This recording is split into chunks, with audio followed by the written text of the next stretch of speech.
Hello बच्चों, देखो last lecture में आने के इक्विलिब्रियम में हम लोगों ने आपका पीएच के बारे में पढ़ लिया था कि pH minus log H positive होता है, ये हमने समझ लिया था। अब हम लोग इस चैप्टर में आते हैं और पहले कुछ चीज़ें वाटर के बारे में समझेंगे कि वाटर क्या होता है, कैसे होता है, और फिर हम लोग क्या करेंगे कि एसिड और बेस के पीएच कैलकुलेट करेंगे। तो देखो हम लोगों को पहले इस चैप्टर में करना क्या क्या मैं आपको एक बार बता देता हूँ। देखो हमें मेनली इस चैप्टर में पीएच एंड पीओएच कैलकुलेट करने हैं।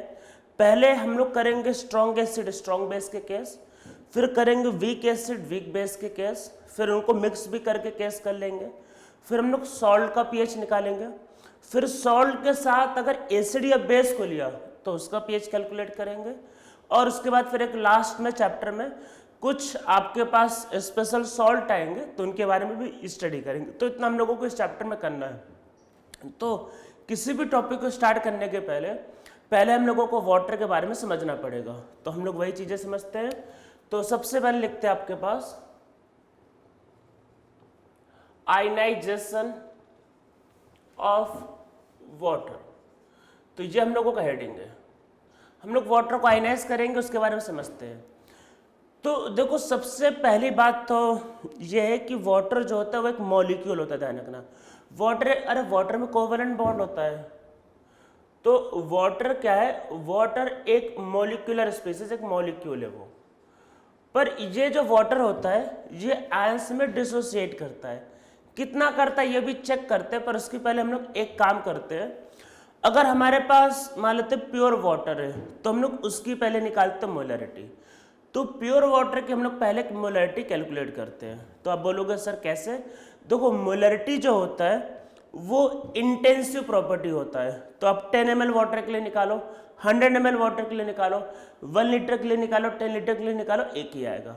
मोलरिटी इंटेंसिव प्रॉपर्टी है, वो चेंज नहीं होगा। तो सबसे पहले इसमें नीचे लिखते हैं molarity of pure water. Pure water का मोलरिटी कितना होगा, क्योंकि हम लोगों को पहले वाटर को आयनाइज करना है। तो वाटर के पहले मोलरिटी को समझ लेते कितना होता है। तो लिखते हैं भाई मोलरिटी ऑफ प्योर वाटर। तो अब देखो होता है एक्चुअल में क्या है कि वाटर का डेंसिटी होता है 1 ग्राम पर ml। वाटर देखो आपका भाई मोलरिटी जो होता है वो इंटेंसिव प्रॉपर्टी होता है। तो देखो वाटर आप कितना भी ले सकते हो।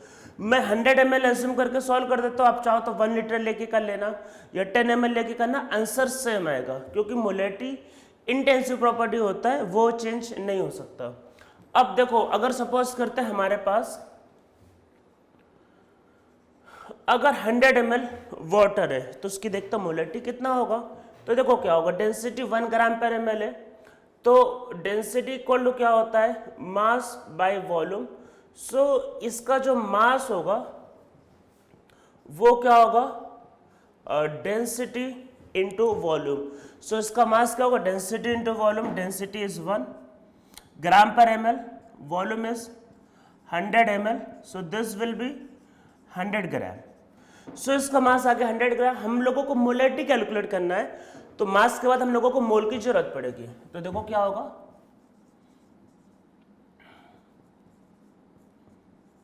अरे मोल क्या होगा, मास बाय मोलर मास या molecular weight of water, that is 100/18। Molarity क्या होता है, मोलरिटी होता है मोल बाय वॉल्यूम। तो एक बात मैं आप लोगों को बोलूंगा कि आने के इक्विलिब्रियम के टाइम पे आप लोग मोलरिटी का सेक्शन जो मैंने मोल कॉन्सेप्ट में बता रखा है आप लोग एक बार जरूर रिवाइज करो।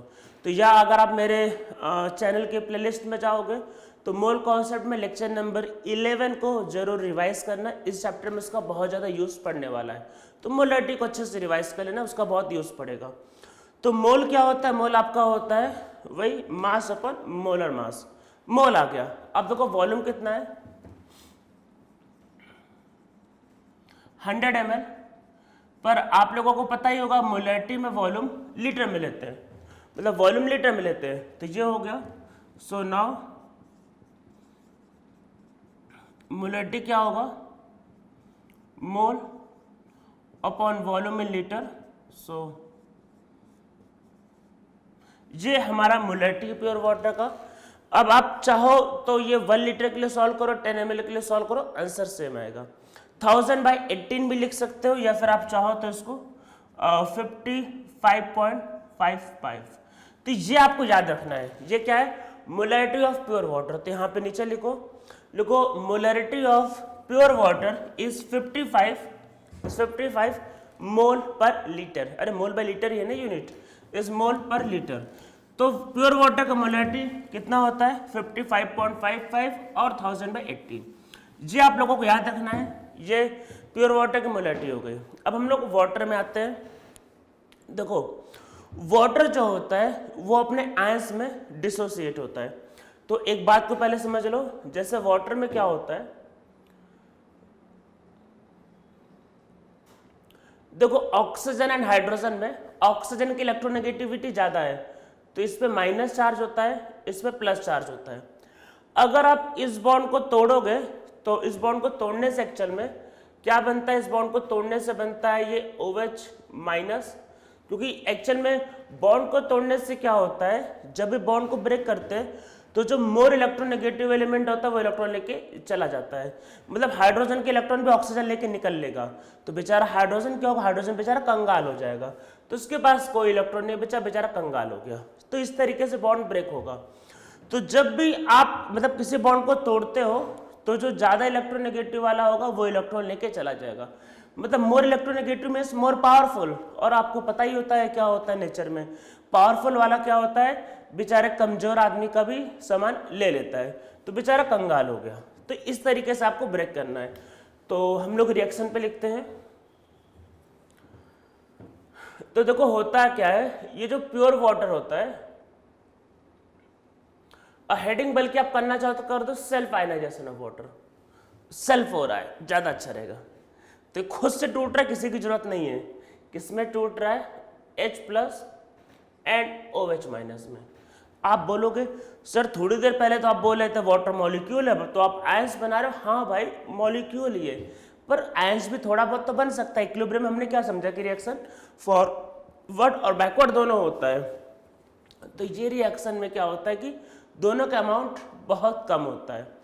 अब देखो है क्या, सबसे पहले एक बात को समझ लो कि H+ और OH- का अमाउंट कितना होगा, ये टेम्परेचर पे डिपेंड करता है। देखो आराम से समझो, अगर आप मतलब बॉन्ड को तोड़ना चाहते हो मान लो कभी, तो बॉन्ड को तोड़ने के लिए एनर्जी की जरूरत पड़ती है। तो आप जैसे जैसे टेम्परेचर को बढ़ाओगे वैसे वैसे क्या होगा, ज्यादा से ज्यादा बॉन्ड टूटेगा। जब ज्यादा बॉन्ड टूटेगा तो ज्यादा आयंस बनेंगे। तो H+ एंड OH- का अमाउंट जो होगा वो बढ़ेगा जैसे जैसे टेम्परेचर को चेंज करोगे। तो इसलिए क्योंकि इनका अमाउंट आपको बताना है, तो इसलिए आपको टेम्परेचर को बताना पड़ेगा। हाँ, टेम्परेचर को चेंज करने से क्या होगा ये हम लोग भी आगे इस चैप्टर में कर लेंगे। मतलब शायद आज के लेक्चर में या फिर नेक्स्ट लेक्चर में वो भी आ जाएगा कि टेम्परेचर को चेंज करने से क्या चेंजेस होंगे। तो ये जो भी हम लोग कैलकुलेशन करने जा रहे हैं ये अभी 25 डिग्री पे है, और ये पूरा का पूरा चैप्टर भी 25 डिग्री पे ही डील किया जाता है। पर अगर टेम्परेचर का चेंज होगा तब क्या करेंगे वो भी मैं आपको अलग से बता दूंगा।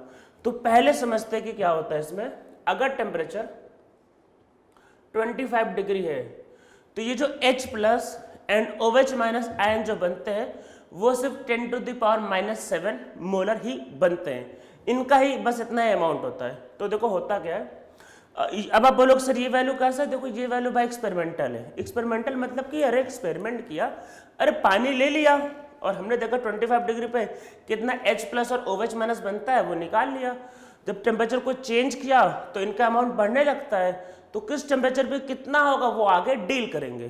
तो हमने देखा 25 डिग्री पे कितने आयंस टूटते हैं? 10⁻⁻7 टाइम्स। तो देखो क्या होता है, हम लोग ये मान के चलते कि स्टार्टिंग में सिर्फ प्योर वाटर था, तो प्योर वाटर की मोलैरिटी कितना है भाई? 55.55। ठीक है, ये प्योर वाटर की मोलैरिटी है। अब वही कि टेम्परेचर है तो कुछ ना कुछ तो टूटेगा ही। तो हम लोग देखते हैं इक्विलिब्रियम पे क्या हुआ।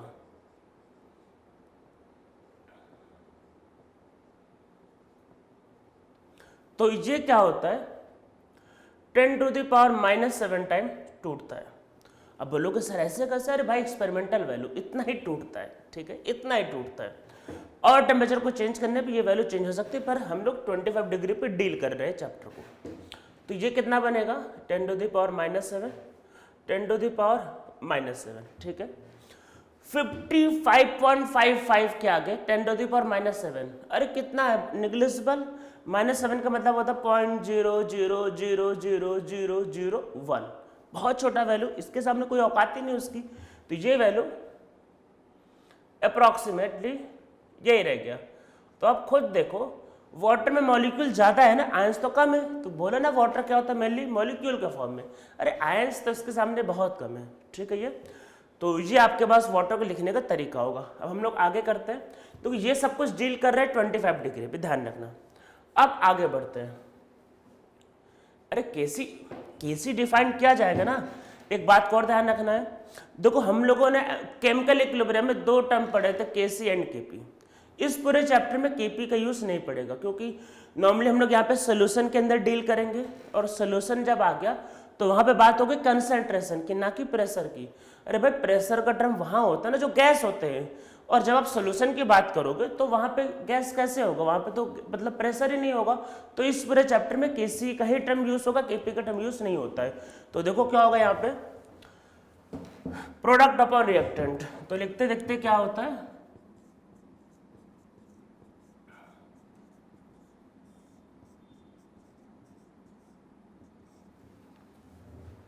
ठीक है, ये इसको देखो क्या होगा,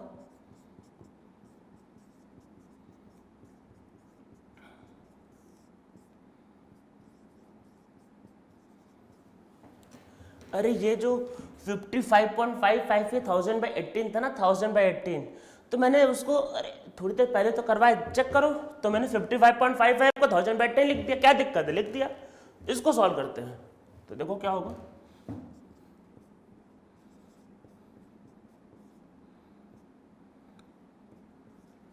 मेरे अकॉर्डिंग ये आएगा इसमें 1.8। आप करके देखो, -17 18, तो मैंने 1.8 इंटू -16।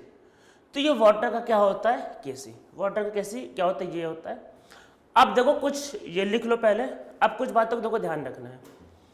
तो ये जो केसी जो है, देखो इस चैप्टर में क्या है कि केसी को ही टाइम टाइम पे नए नए नाम से डिफाइन करते हैं। मतलब इस चैप्टर में बहुत ढेर सारे कांस्टेंट मिलेंगे, बहुत ढेर सारे, के ए, के बी, के एच, के डब्ल्यू, बहुत अलग अलग टर्म मिलेंगे। तो मोस्ट ऑफ द टर्म क्या होगा, कंसंट्रेशन भाई केसी से डिफाइंड होगा। तो देखो के का मतलब क्या, पहले ये समझ लेते हैं। के ए का मतलब होगा एसिड।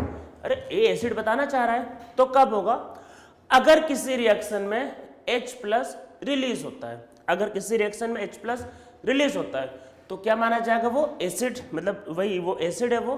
तो वहां पे हम लोग के को क्या लिखते हैं, K A, that is dissociation constant of acid, या फिर आयनाइजेशन कांस्टेंट ऑफ एसिड। तो उसको लिखते क्या होता है, के का मतलब है आयनाइजेशन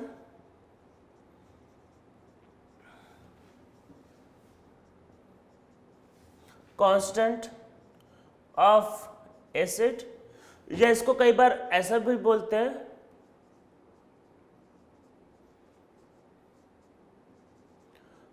डिसोसिएशन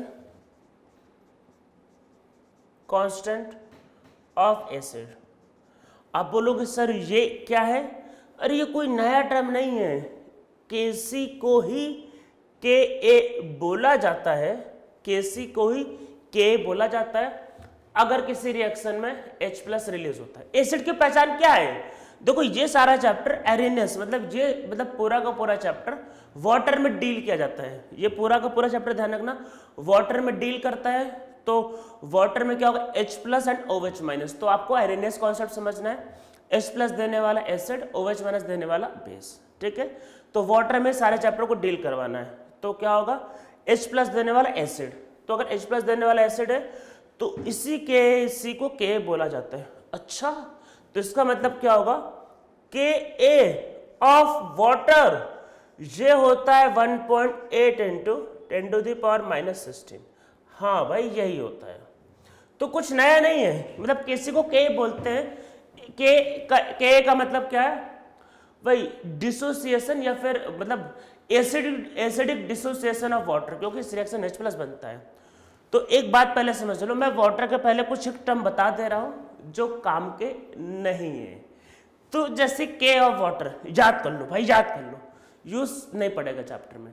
तो अब आप बोलोगे सर बता करो जब यूज नहीं पड़ेगा, यही पूछ सकता है। मान लो नीट के एग्जाम में पूछ लिया what is acidic ionisation constant of water, तो एक्चुअल में थोड़ी देर बाद हम लोग कुछ और कांस्टेंट पढ़ने जा रहे हैं, तो पता चला आपको वही याद आया और ये याद नहीं आया। तो अगर पूछा है कि एसिडिक कांस्टेंट या फिर acidic dissociation constant of water, तो आपको ये बताना है। इसका चैप्टर में यूज तो नहीं पड़ेगा, पर ये वैल्यू पूछा जा सकता है। जेईई मेन, नीट और सीटी जैसे एग्जाम में ये वैल्यू सीधा सीधा पूछा जा सकता है। तो वाटर का के कितना होता है ये चुपचाप याद रखना है, ठीक है। ये वाटर का के होता है, के की पहचान H+ देने वाला, ठीक है।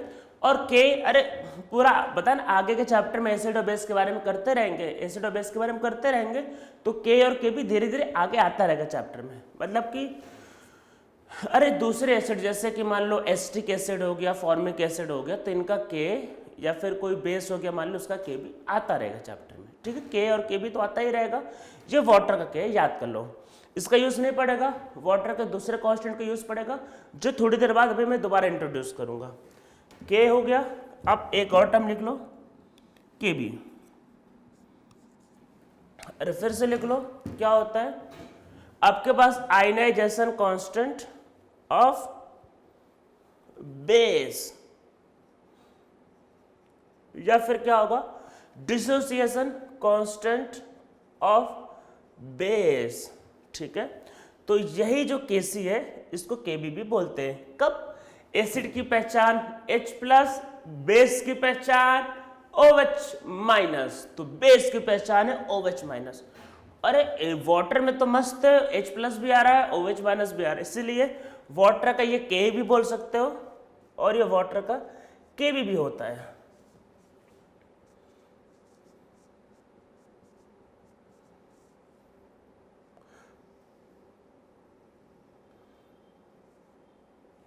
अरे ये वैल्यू याद कर लेना, ठीक है। तो देखो वाटर एम्फोटेरिक है, H+ भी देता है, OH- भी देता है, तो वाटर के लिए एसिडिक डिसोसिएशन कांस्टेंट भी होगा, बेसिक डिसोसिएशन कांस्टेंट भी होगा। दोनों की एक ही वैल्यू याद कर लेना, पूछा जा सकता है एग्जाम में डायरेक्टली, ठीक है। ये हो गया। तो के ये सब बोलोगे सर ये सब जो लिखवा रहे हो ये क्या करना है, सिर्फ याद कर लो बस, कोई यूज पड़ेगा नहीं, याद कर लो बस। किसका यूज पड़ेगा अभी आएगा थोड़ी देर बाद, मतलब जो मेन जो कांस्टेंट है उसकी एंट्री थोड़ी लेट होगी। अरे होता है ना, जैसे मान लो कि मूवी में क्या होता है कि जो आलतू फालतू कैरेक्टर होते हैं कई बार वो पहले से घूमते रहते हैं और मेन हीरो की एंट्री लेट होती है। तो मेन हीरो जो सब कुछ बदल देगा उसकी एंट्री थोड़ी देर बाद होगी, मतलब 2 मिनट बाद। के और के बी व्हाट, देखो के और के बी आगे चल के एसिड और बेस के लिए इंपॉर्टेंट, आगे चल के एसिड और बेस के लिए, वाटर के लिए नहीं। वाटर के लिए तो बस ऐसे ही है, वाटर के लिए तो कुछ और इंपॉर्टेंट है, देखते क्या है वो। पर इसके पहले एक टर्म और जो बहुत इंपॉर्टेंट है एग्जाम के पॉइंट, मतलब ये जो मैं टर्म करवाने जा रहा हूँ ये मतलब इसका यूज फिर से नहीं पड़ेगा, पर शायद ही कोई ऐसा एग्जाम हो जिसमें ये ना पूछा गया हो। आप बोल रहे हो सर क्या, अल्फा ऑफ वाटर बहुत पसंदीदा क्वेश्चन है स्पेशली नीट वालों का। देखो ये जो चैप्टर है नीट वाले से ऊपर ऊपर की चीजें पूछते हैं, तो नीट वाले वाटर का अल्फा बहुत पूछते हैं, उनको बहुत मजा आता है पूछने में। तो लिखते आगे, degree of dissociation of water alpha, तो कितना होगा जो मोल डिसोसिएट हो रहा है अपॉन, भाई अल्फा क्या होता है, अल्फा होता है mole dissociated upon initial mole. Initial mole कितना था, इनिशियल मोल था 1000/18। देखो मोल बोल दो या मोलैरिटी बोल दो, बात है कि यहाँ पे कोई फर्क नहीं पड़ा है क्योंकि भी सिर्फ प्योर वाटर है, ठीक है। वैसे मोलैरिटी ही लेना है वैसे, तो मोलैरिटी वही जो डिसोसिएटेड हो रहा है अपन इनिशियल मोलैरिटी। मोलैरिटी बोल दो मोल बोल दो, अभी एक ही चल रहा है क्योंकि अरे मोलैरिटी क्या होता है, mole by volume, mole by volume, mole by volume, volume से वॉल्यूम कट जाएगा। अरे mole by volume, mole by volume, volume से वॉल्यूम कट जाएगा तो मोल ही तो बचेगा, तो वही समझ लो। तो अल्फा कितना आ रहा है,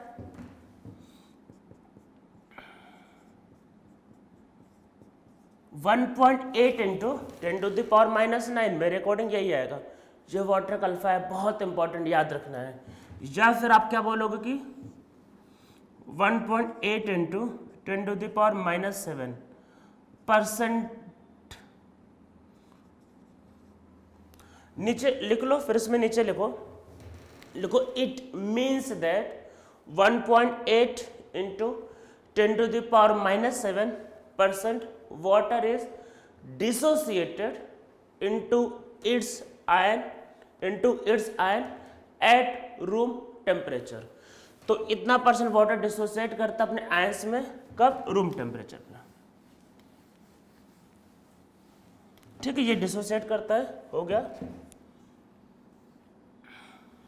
अब आते हैं मेन हीरो पे।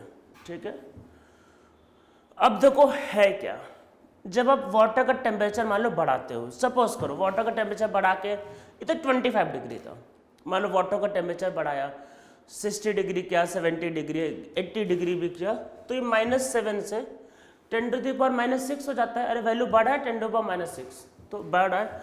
बहुत ज़्यादा करोगे 100 डिग्री तक भी ले जाओगे तो -5, 10⁻⁻5, इसके ऊपर नहीं जाता। अब 10⁻⁻5 की वैल्यू इसके सामने तो कुछ भी नहीं है, तो ये जो वैल्यू है, ये वैल्यू हमेशा क्या होता है, हमेशा आपके पास 55.5 रहता है, ऑलवेज। अब आप लोग याद करो केमिकल इक्विलिब्रियम, हम लोगों ने लिक्विड का या सॉलिड का कंसंट्रेशन कंसीडर नहीं किया था। क्यों नहीं किया था? क्योंकि उनका जो कंसंट्रेशन होता है, मैंने कहा था रिएक्शन के टाइम पे चेंज नहीं होता है, नियरली वो कांस्टेंट रहते हैं, इसीलिए उसको कंसीडर नहीं किया था। तो देखो हम लोग जब इक्विलिब्रियम की बात करते हैं तो हम लोग मतलब इक्विलिब्रियम कांस्टेंट की जब बात करते हैं तो मेनली उस फैक्टर को देखते हैं जो उसको कंट्रोल करता है। अब भाई इसकी वैल्यू में तो कोई फर्क ही नहीं पड़ रहा है, तो कहाँ से कंट्रोल करेगा? अरे फर्क तो तब पड़ता है ना जब वैल्यू में कोई चेंज आए, पता चला कि जैसे पहले है वैसे अभी भी है, तो इसकी वजह से क्या होता है, कोई फर्क नहीं पड़ता, ये तो नियरली कांस्टेंट है। तो जो कांस्टेंट वाला टर्म है हम लोग उसको अब हटा देंगे। जैसे हम लोगों ने केमिकल इक्विलिब्रियम में क्या है कि सॉलिड एंड लिक्विड का कंसंट्रेशन नहीं लिया था क्योंकि उनकी वैल्यू नियरली कांस्टेंट थी। देखो इक्विलिब्रियम कांस्टेंट जब लिखा जाता है तो ये देखते हैं कि उसकी वैल्यू किस किस फैक्टर पर डिपेंड करती है। जैसे अगर इनकी वैल्यू मान लो, सपोज करो अगर हाई टेम्परेचर पे ये -6 होता तो ये -6 होगा, ये -6 होगा, तो इसकी वजह से बहुत फर्क पड़ेगा, पर वो तो दोबारा वही आ जाएगा। आप देखो क्या होगा,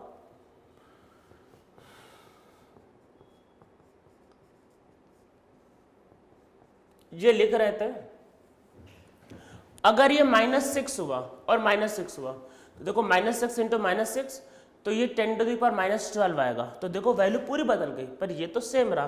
तो कुछ करने के बाद भी ये नहीं चेंज हो रहा, पर ये वाली वैल्यू चेंज हो रही है। तो इसका मतलब ये हुआ कि ये दोनों ही मेनली चेंज होते हैं वाटर के केस में, और वाटर का खुद का कंसंट्रेशन चेंज नहीं होता है।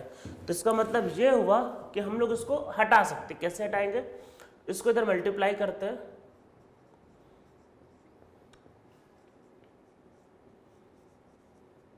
तो केसी भी कांस्टेंट है और वाटर का कंसंट्रेशन भी कांस्टेंट है, चेंज नहीं हो रहा। तो दो कांस्टेंट का मल्टीप्लिकेशन एक नया कांस्टेंट ले लेते हैं, तो इसकी जगह हम लोग एक नया टर्म इंट्रोड्यूस करते हैं के W.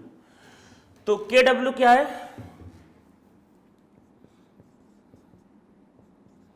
KC into concentration of water. ठीक है, तो फिर के डब्ल्यू क्या है?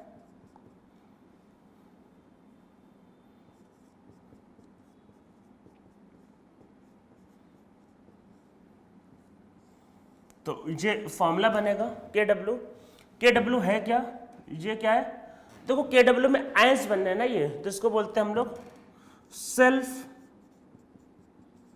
Ionization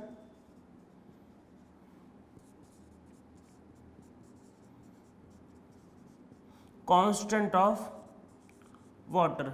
self ionization constant of water, ये simply ionization constant of water, बस simply ionization constant of water. ठीक है, सेल्फ वर्ड यूज करो या ना करो उससे कोई फर्क नहीं पड़ता है। ठीक है, तो ये होता है के डब्ल्यू।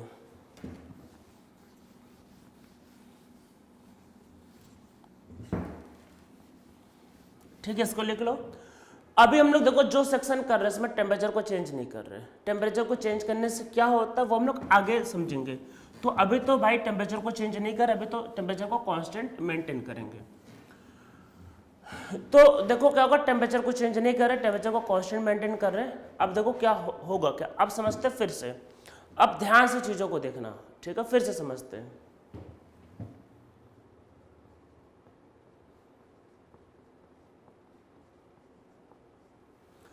ये KW की वैल्यू है, ठीक है।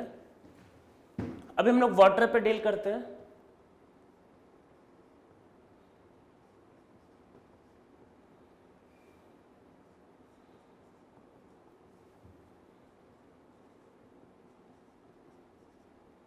ठीक है, -14। अब वो आ गया टाइम P लेने का, अरे pH POH वो लेने का टाइम आ गया, ठीक है। अब कुछ डिफाइन करते हैं किसके लिए, फॉर वाटर। तो देखो क्या होगा, pH क्या होता है,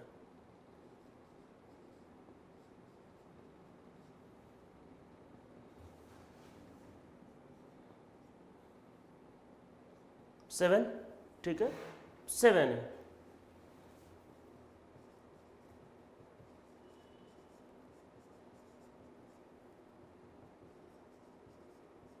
P का मतलब आपका माइनस लॉग होता है, ये एक मैथमेटिकल ऑपरेटर है जो लास्ट लेक्चर में बता रखा है।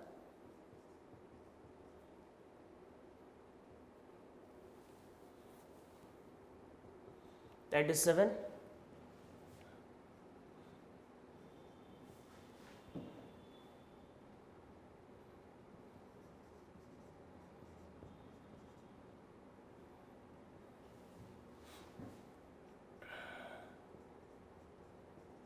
ठीक है, तो एक बात का ध्यान रखना है कि ये सारा चीज़ें 25 डिग्री पे है, 25 डिग्री पे। चीज़ों को अगर टेम्परेचर को बदलोगे तो चीज़ें बदल जाएंगी। तो इसमें नीचे लिखो, सो pH and POH of pure water at 25 degree Celsius is 7, ठीक है। और PKW कितना होता है, 40। समझ में आपको आ रहा होगा ये। अगर टेम्परेचर को चेंज करोगे, तो H+ की वैल्यू बदल जाएगी। तो H+ की वैल्यू बदल जाएगी तो pH भी बदल जाएगा। तो याद रखना कि टेम्परेचर को बदलने से pH की वैल्यू बदल जाएगी, ठीक है, ये याद रखना। तो आप लोगों को जो पढ़ाया जाता है कि pH 7 न्यूट्रल होता है, वो बातें सही है, पर वो 25 डिग्री पे। तो 20 मतलब प्योर वाटर ले रहे हैं ना ये, तो प्योर वाटर के केस में क्या होता है, 25 डिग्री पे pH क्या होता है, 7। पर एक बात को याद रखना है कि जब टेम्परेचर को चेंज होगा तो pH की वैल्यू बदल जाएगी। तो अब मैं थोड़ा सा न्यूट्रल की डेफिनेशन को चेंज कर रहा हूं। तो अगर आपसे कोई पूछे कि न्यूट्रल सॉल्यूशन की पहचान क्या है, तो आप बोलोगे जहां पे H+ और OH- सेम होगा। अब pH नहीं देखना है, अब H+ एंड OH-, जहां पे ये दोनों वैल्यू सेम होगी तो वहां पे सॉल्यूशन कैसा होगा, न्यूट्रल। तो न्यूट्रल वाटर में, ये न्यूट्रल सॉल्यूशन में क्या होगा, H+ एंड OH- सेम होते हैं। pH की वैल्यू ध्यान रखना बदल सकती है टेम्परेचर को चेंज करने से, पर जितना H+ बढ़ेगा मतलब चेंज होगा उतना OH- भी चेंज होगा। तो न्यूट्रल के केस में ये दोनों हमेशा सेम रहेगा, ये ध्यान रखना है, ठीक है। अब हम लोग आते हैं इस चैप्टर की सबसे इंपॉर्टेंट बात पे। आप बोलोगे क्या, बहुत इंपॉर्टेंट बात, समझते क्या है इसको। ये जो लिखा हुआ है इसको देखो। मैं वैसे करने के लिए मैं पीछे भी लिख सकता था, पर मुझे कुछ दिखाना है जो बहुत इंपॉर्टेंट है। तो लेते हैं take minus log both side. तो क्या होगा, minus log KW minus log H+ and OH-, ठीक है। जो मल्टीप्लीकेशन इसको अलग अलग कर देते क्या हो जाएगा,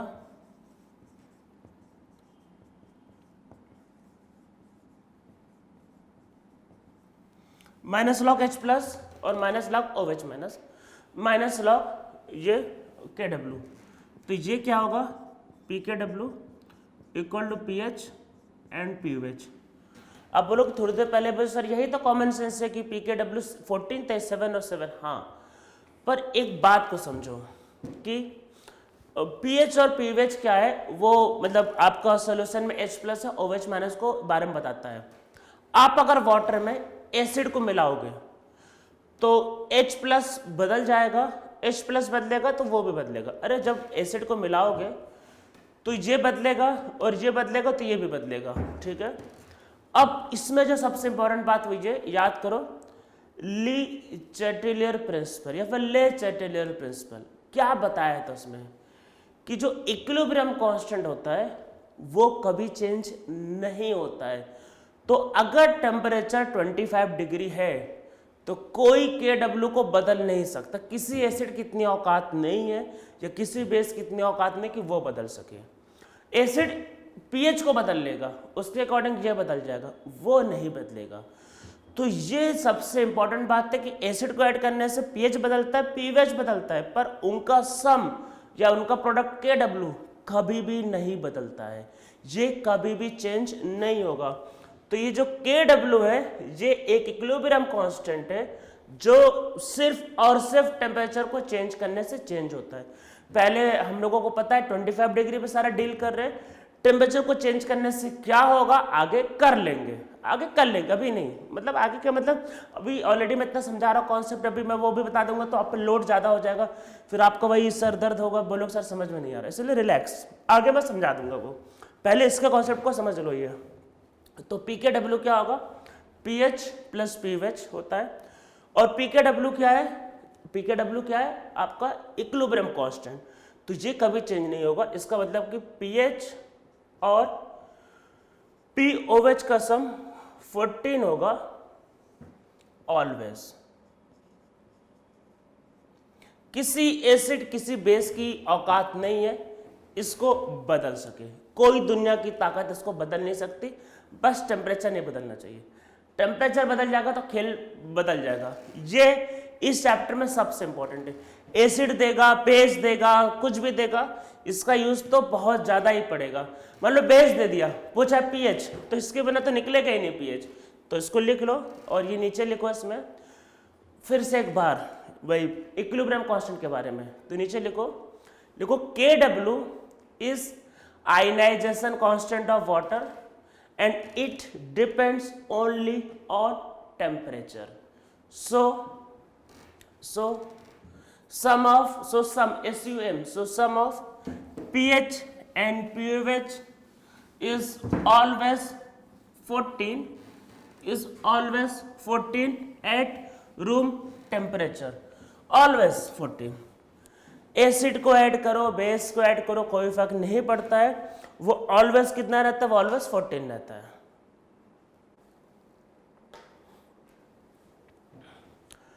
तो देखो वाटर का हमने कर लिया अभी।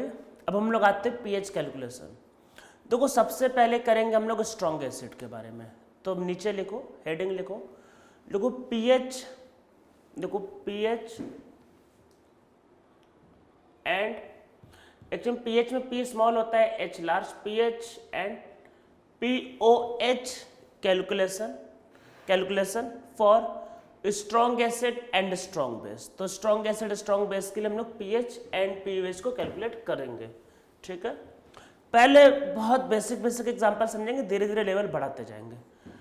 तो देखो सबसे पहले करते हैं, और मैं पहले मोलैरिटी ही दे रहा हूँ, पहले कुछ मतलब इधर उधर का क्वेश्चन है, पहले सिंपल मोलैरिटी, एक कॉन्सेप्ट मतलब एक क्वेश्चन से समझते कि क्या है कॉन्सेप्ट। तो मान लेते हैं फाइंड,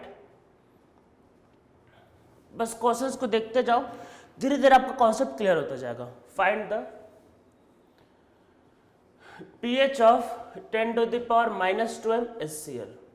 अगर 10⁻⁻² मोलर HCl गिवन है तो उसका बताना है कि pH क्या होगा। अब देखो कैसे करेंगे। देखो HCl स्ट्रॉन्ग एसिड होता है, इसके बारे में तो पिछले लेक्चर में बता ही रखा है। स्ट्रॉन्ग एसिड का मतलब भाई पूरा डिसोसिएट करेगा, 100% आयनाइज। पहले स्ट्रॉन्ग एसिड का ध्यान रखना, केसेस करेंगे मतलब आज ये मतलब इस लेक्चर में और इवन अगले लेक्चर में भी मतलब बहुत केसेस होंगे, सिर्फ स्ट्रॉन्ग के केस, फिर वीक वाला केस, उसके बाद कि वीक कैसे क्या करेंगे वो आगे समझेंगे। पहले स्ट्रॉन्ग के केस, धीरे धीरे चैप्टर में लेवल बढ़ेगा, केसेस बढ़ेंगे। तो पहले स्ट्रॉन्ग HCl है, HCl को जैसे पानी में डालोगे पूरा का पूरा टूट जाएगा H प्लस NCl माइनस में। ये 10⁻⁻² मोलर था, ये पूरा का पूरा टूट जाएगा। तो ये 10⁻² मोलर बनेगा, पूरा का पूरा टूट जाएगा। ठीक है, अब देखो जो वाटर जो होता है, ठीक है, वाटर तो यहाँ प्रेजेंट रहेगा रहेगा, तो वो होगा H plus and OH minus. ठीक है, जो वाटर होगा वो तो प्रेजेंट रहेगा रहेगा। अब समझो, एक बात को समझो, एक बात को ध्यान दो कि जैसे आप लोगों को बताया था ली चैटिलर प्रिंसिपल, अगर आप एसिड को ऐड करोगे तो देखो H प्लस ऐड हो जाएगा। जैसे H प्लस ऐड होगा, अरे एसिड को ऐड किया ना, हम लोग क्या करें कि HCl को लिया वाटर में, जैसे एसिड को ऐड करोगे तो H प्लस बढ़ जाएगा, जैसे H प्लस बढ़ेगा तो रिएक्शन बैकवर्ड जाएगा, तो ये रिएक्शन कहाँ जाने लगेगा, बैकवर्ड। ठीक है, अब जैसे बैकवर्ड जाएगा, अरे ली चैटिलर प्रिंसिपल में अगर प्रोडक्ट को ऐड करते रिएक्शन बैकवर्ड जाएगा, हमने HCl को ऐड किया, H प्लस ऐड हुआ, जैसे ऐड होगा रिएक्शन बैकवर्ड जाएगा। अगर रिएक्शन बैकवर्ड जाएगा तो वाटर से जो H प्लस और OH माइनस आते हैं वो और कम हो जाएंगे, मतलब वो -7 नहीं रहेंगे। क्यों? क्योंकि जब आप इसको ऐड करोगे तो रिएक्शन बैकवर्ड जाएगा। मैं समझाता हूँ क्या है, देखो, मतलब इसको नहीं लिख रहा, सिर्फ इसको समझो। देखो नॉर्मली ये -7 रहते हैं, तो नॉर्मली क्या रहते हैं, -7 नॉर्मली। अब जैसे ही आपने H प्लस को ऐड किया, इसको ऐड करते ही प्रोडक्ट ऐड हो गया तो रिएक्शन तुरंत बैकवर्ड जाने लगता है। जब बैकवर्ड जाएगा तो अरे H प्लस और OH माइनस दोनों मिलेंगे ना, ये दोनों मिलकर वाटर बनाएंगे, तभी तो बैकवर्ड का मतलब हो कि दोनों मिलकर वाटर बनेंगे, दोनों की मतलब रिएक्शन बैकवर्ड जाएगा। बैकवर्ड जाएगा तो ये दोनों की वैल्यू चेंज हो जाएगी। तो इसका मतलब ये जो है, ये हम लोग इसको नहीं लिख सकते। देखो -7 तो तब होता है जब वाटर न्यूट्रल होता है।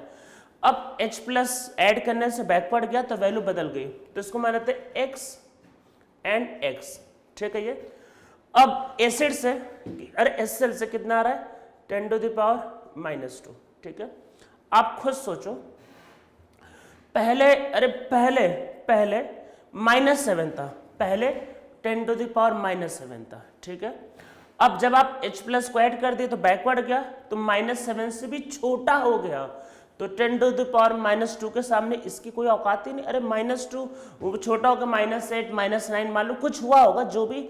तो पहली बात तो इसके सामने -7 ही बहुत छोटा है, और -8 -9 तो बहुत ही छोटा है, तो इसलिए ये वैल्यू अप्रॉक्सीमेटली 10⁻² ही रहेगा। अरे बड़ी वाली वैल्यू में भाई छोटी वैल्यू को ऐड करोगे तो ये होगा। एक बात को ध्यान रखना, आयनिक इक्विलिब्रियम के लिए मैथमेटिक्स या आपका मैथमेटिकल कैलकुलेशन बहुत अच्छा होना चाहिए, मतलब बहुत अच्छा। अदरवाइज इस चैप्टर में आपको थोड़ी दिक्कतें होंगी। इस चैप्टर में कैलकुलेशन बहुत ज़्यादा होता है और अप्रॉक्सीमेशन बहुत ज़्यादा लेना होता है। -2 के सामने -7 से भी छोटी वैल्यू, और इसके सामने उसके कोई औकात ही नहीं, निगलेक्ट हो गए। अब समझो फिर से, देखो वैसे तो मैं चाहता तो मैं सीधा सीधा बता देता, पर मैं आपको कुछ कॉन्सेप्ट बताना चाह रहा हूँ जिसका आगे यूज पड़ेगा। होता क्या कि आगे वाले में जब मैं ये करता हूँ तो लोग बोलते हैं सर पहले तो कहीं नहीं करवाए, इसलिए पहले से समझ लो कि क्या है यहाँ पे। H प्लस को ऐड किया, रिएक्शन बैकवर्ड गया, ये वाली वैल्यू छोटी हो गई तो इसके सामने नेग्लेक्ट हो गई, बस।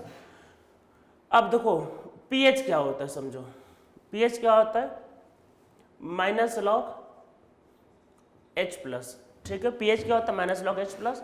तो अगर आप रखोगे यहाँ पे, अरे यही तो ना H प्लस, यही है H प्लस, तो यही है, मतलब अरे एसिड से H प्लस आया और वही, और वाटर कर लेते नेग्लिजिबल थे तो वही रहा नियरली। तो ये कितना है,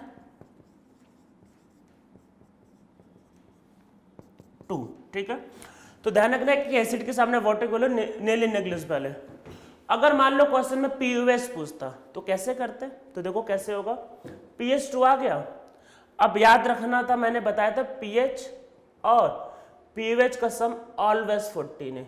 किसी एसिड की किसी बेस की औकात नहीं इसको बदल सके, नहीं बदलेगा, सम नहीं बदलेगा। pH को रख दो, अरे 10⁻, समझो 10⁻² मोलर दिया था, 10⁻² मोलर बन गया, pH आ गया 2, इसको रख दो, pH आएगा 12, इसको रख देते, pH आपके पास 12 आ गया। ये दूसरा तरीका समझ लो, दूसरा मतलब ये नहीं करना तो एक तरीका और देखो, H plus OH minus equal to KW, ठीक है। ये होगा H प्लस इज दिस,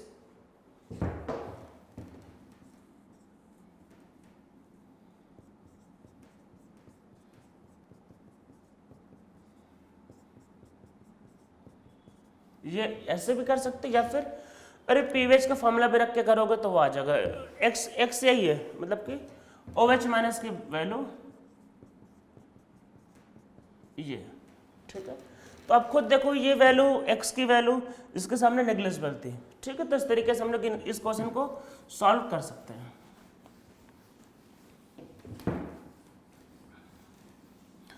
तो ये आपको जो मैंने बताया इस क्वेश्चन को आप लोग एक बार दोबारा देख लेना, ठीक है।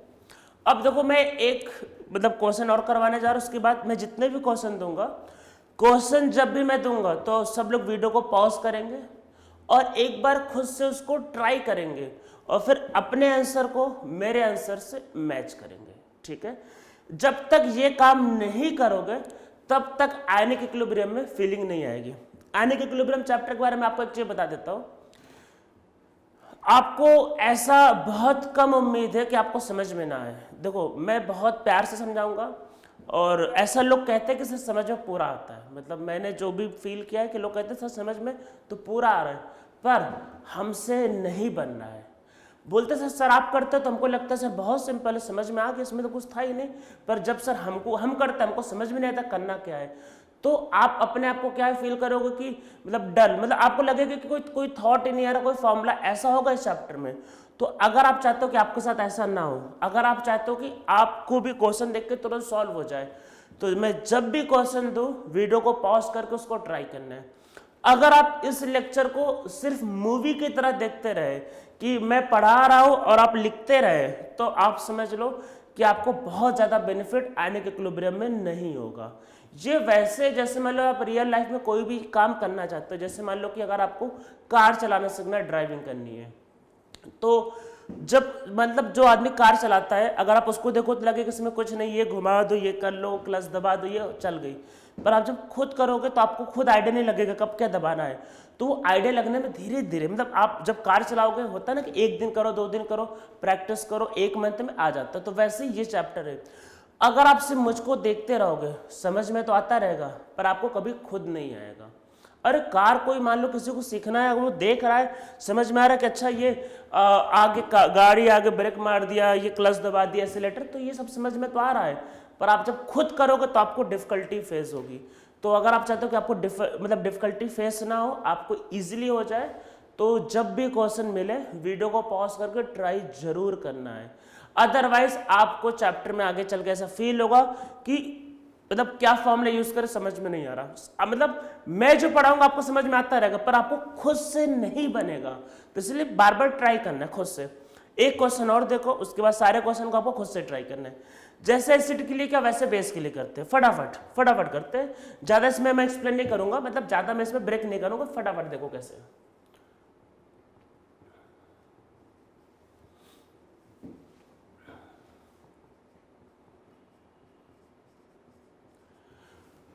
Find pH of 10⁻³ m molar NaOH, ठीक है, इसका pH बताना है। अब देखो है क्या, NaOH है तो ध्यान रखना बनेगा क्या, Na+ एंड OH-, ठीक है। ये अगर 10⁻³ m है तो ये पूरा टूट जाएगा, ये तो पूरा ब्रेक होगा, ये 10⁻³ m, ठीक है, ये आएगा। तो POH क्या होगा, माइनस लॉग OH- ये होगा, तो ये होगा माइनस लॉग 10⁻³, तो ये आएगा 3। सिंपली कर लो। बोलोगे सर वाटर, अरे वाटर को लेने की जरूरत नहीं, देखो वाटर -7 के आसपास होता है, -7 के आसपास, ये -3 है, तो इसके सामने वो वैल्यू बहुत छोटी है, तो उसको लेने की जरूरत नहीं है। हम लोग जब इसको -7 के आसपास लेंगे तब देखेंगे क्या करना है, अभी जरूरत नहीं है, ठीक है। तो बस ये वैल्यू बहुत ज़्यादा, वाटर का कुछ हो गई नहीं, pH आ गया। pH कैसे, ध्यान रखना, pH plus pOH equal to 40, so pH is equal to क्या आएगा 11, ठीक है, बेसिक मीडियम में pH 7 से ज़्यादा होता है। अब आगे को सॉल्व करने के पहले मैं लॉग की 3 वैल्यू बता रहा हूँ, याद रखना, बहुत इंपॉर्टेंट है। नॉर्मली जो पेपर मतलब एग्जाम्स जो होते हैं जेई मेन, जेई एडवांस या सीईटी या फिर जो भी नीट, तो इनमें ये लॉग की वैल्यू नहीं दिया रहता, ये आपको याद होना ही चाहिए। 3 वैल्यू का चैप्टर में बहुत ज़्यादा यूज़ पड़ेगा। मैं आपको लोगों को, बल्कि कुछ बच्चे नीट वाले भी रहते हैं तो उनको कई बार लॉग में प्रॉब्लम्स होते हैं, तो मैं उसके लिए ध्यान में रख के कुछ बेसिक बातें बता देता हूँ लॉग के बारे में, जो आपको पता होना चाहिए, जो ध्यान रखना है, तो और कुछ वैल्यूज भी। तो सबसे पहले याद रखना है कि log 2 क्या होता है, 0.3 याद रखना है, ठीक है। ये log 3 होता है 0.47 एंड log 5 क्या होता है 0.7, ठीक है। ये 3 बातों को याद रखना है। log का मतलब होता है बेस 10, ठीक है। इसके अलावा log की कुछ प्रॉपर्टीज, अगर log में अगर a to the power b होता है तो ये जो पावर होगा वो आगे आ जाता है, इसको लिख सकते हैं फिर हम लोग b log a, इसको ऐसा लिखा जा सकता है। तो जो पावर होता है वो आपका आगे आ जाता है, ठीक है। अगर आपके पास है log a इंटू बी, अगर ऐसा है मतलब 2 नंबर मल्टीप्लाई हो रहे हैं, तो अगर 2 नंबर मल्टीप्लाई हो रहे हैं तो इसको लिखा जा सकता है log a plus log b, ठीक है। तो अगर 2 नंबर log के अंदर मल्टीप्लाई हो रहा है तो आप उनको log a plus log b कर सकते हो। और अगर log a बाई b है तो इसको लिख सकते हैं log a minus log b, ठीक है। तो इस तरीके से इसको लिखा जा सकता है, ठीक है, ये ध्यान रखना है। तो ये कुछ प्रॉपर्टीज है जो ध्यान रखना है। अब जो भी क्वेश्चन मैं देने जा रहा हूं इनको खुद से ट्राई करना है। पहला क्वेश्चन तो को थोड़ा सा तो लेवल बढ़ेगा, तो ट्राई करना है अच्छे से, अपने आप को खुद से सोचना और ट्राई करना है।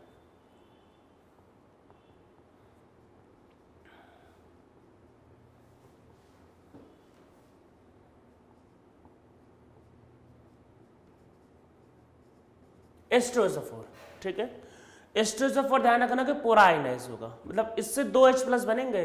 अरे चैप्टर में आया ना पुराना पीछे डाइप्रोटिक एसिड, तो 2H प्लस बनेंगे। करो, ट्राई करो पहले। और एक बात ध्यान रखना है, इसमें जो लोग बहुत लोग फटाफट आंसर बता देते हैं, हवाई बातें नहीं करनी है। जैसे देखते ही लोग कर देते हैं सर ये डबल H प्लस बनेगा तो pH 4, हवाई अगर आपने बातें कर दी तो एग्जाम में सिर्फ मिलेगा -1। हवाई बातें बिल्कुल नहीं करनी है। अगर आपके दिमाग में 4 आ गया तो -1 के लिए रेडी हो जाओ। भाई पहली बात देखो, कॉमन सेंस सोचो, आपको मतलब पहले कॉमन सेंस सोच लो। 9th 10th में क्या पढ़ाया जाता है, जब ज्यादा सोल्यूशन एसिडिक होगा तो pH कम होगा, जब ज्यादा H होगा तो pH कम होगा। इससे H2 निकल रहे हैं तो pH कम होगा ना, तो आप इसको बढ़ा कैसे रहे हो, तो pH 4 कैसे आएगा। पहली बात तो कॉमन सेंस ही गलत है, वो 4 तो आ ही नहीं सकता है। हवाई बातें बिल्कुल मत करना, अदरवाइज -1 मिलेगा। लिख के ट्राई करना, सब लोग ट्राई कर लो। अब मैं इसको सॉल्व करता हूं, पहले एक बार ट्राई कर लेना सब लोग, देखो क्या होगा। वीडियो को पॉज करके ट्राई जरूर कर लेना।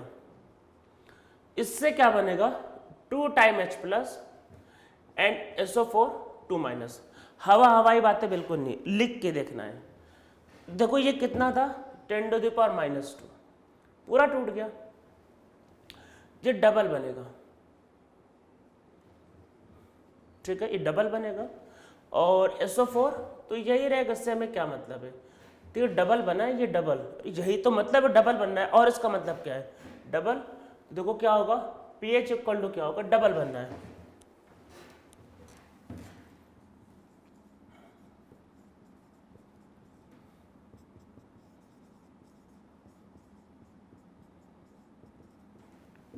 अब लॉग की प्रॉपर्टीज जो लिखवाए उनका यूज करते हैं। ये ध्यान रखना माइनस है तो दोनों के साथ माइनस आएगा, ये आगे आ जाएगा। और log 10 1 होता है, और log 2 होता है 0.3। तो ये pH की वैल्यू आ गई, और pH क्या होगा 14 माइनस pH।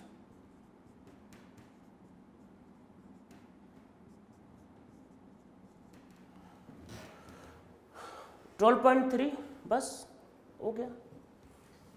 अरे यही इसका आंसर है।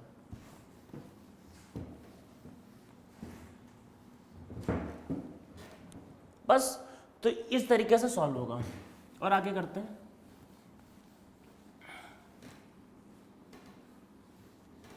एक बेस के लिए भी कर लेते हैं।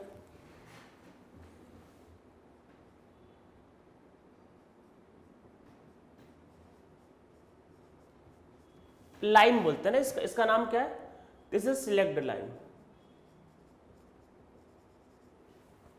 इसको करते हैं। ध्यान रखना इससे डबल, वीडियो को पॉज करके खुद से ट्राई करना, मत बोलना, डबल है।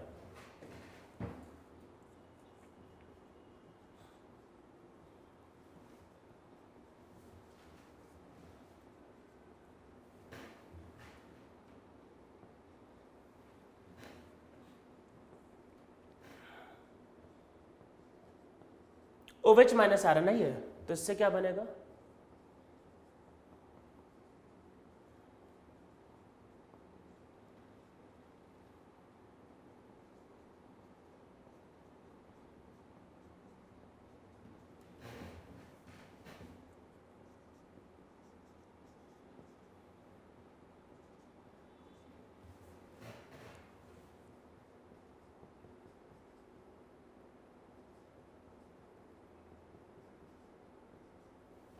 ठीक है, ये तो ये इसका आंसर होगा।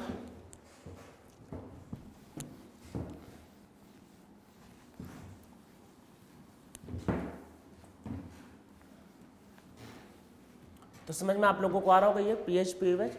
एक थोड़ा इसमें अलग टाइप का क्वेश्चन कर लेते हैं। अभी मिक्सिंग वॉक्सिंग कुछ नहीं, एक सिंपल से अलग सा क्वेश्चन।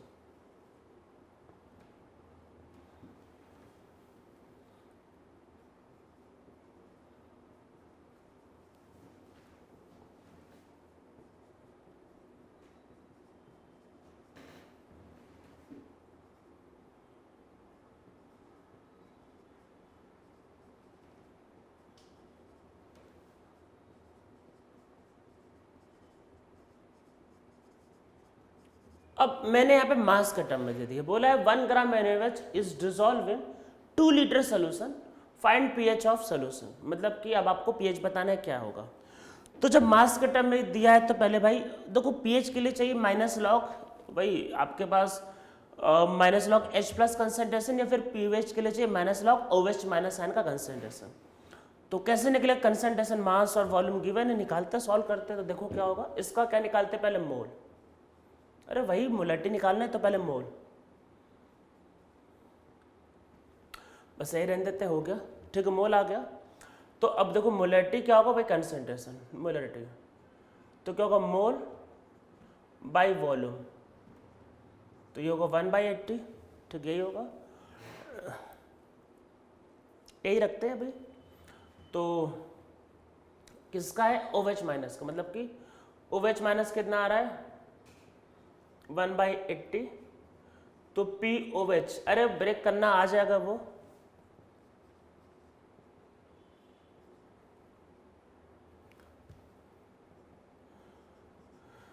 इसको चलो सॉल्व करके भी देखते क्या होगा। एक -2 पर कर लेते हैं, तो 100/80 और इसको 10⁻² कर लेते हैं। ठीक है, अरे यही कर सकते हैं ना ये। मैं बल्कि इसको पहले यहीं पे, मतलब मैं इसको एक काम करता हूँ यहीं पे कन्वर्ट कर लेता हूँ, ज़्यादा अच्छा रहेगा यहाँ पे पुट करना, या फिर मैं यहाँ पे कन्वर्ट कर लेता हूँ।